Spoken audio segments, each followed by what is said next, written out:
And one of the things that you'll find on the SSDAN website, that there had been a lot of modules already pre-created for you, and you can download and edit those based on your needs, and most of them follow best practices for teaching and learning.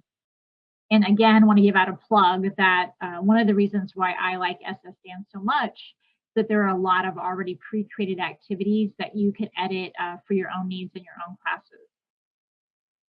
So one of the things about modules and using data in the classroom is that they're active. And you had an opportunity to experience a little bit of that with Jill's, and Jill's does follow best practices. One of the things that I've been working on is the importance of making the data important. It comes out of a book called Make It Stick, but the importance of creating emotional connections. So for example, by having students research their home state, they're a little more emotionally connected to the work. But when you do data analysis in the classroom, think about using data or topics that the students might have an emotional connection to, or they might be more engaged. Another thing, and you saw that with Jill's module, is the importance of scaffolding. You might want to start with frequency tables and then work your way up to more complicated data analysis and introduction class. Typically, we do ask, when you look at the modules on SSDAN's website, that they're written for faculty, and they also include student activities. So it's really helpful to have some helpful hints for other folks that are going to use it.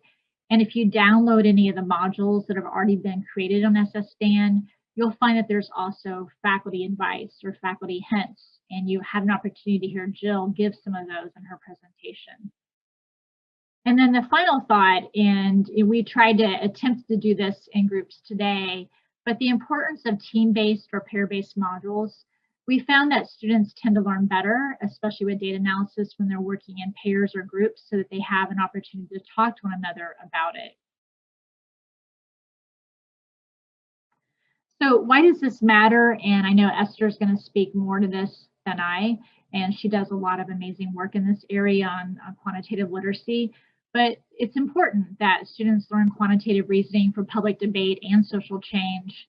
I cited 2 books that I think are worth reading and talking about as you think about how you want to do this in the classroom. But the importance of making data public and helping students understand why numeracy matters. And you noted that a lot of Jill's students noted at the end that they really enjoy doing it.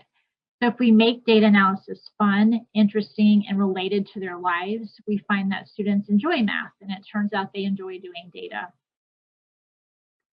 So that kind of highlight what the basic module would look like. And we asked that if you design one, to consider sending it to us so that we can put it on the website.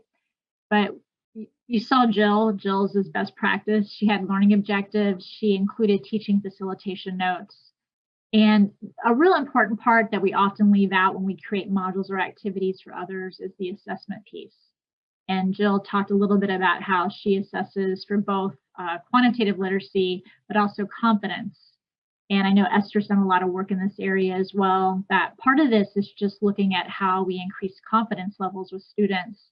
And I think that's been one of the greatest outcomes in helping my students at a community college, is that they walk away with a little more confidence in looking at numbers and interpreting them.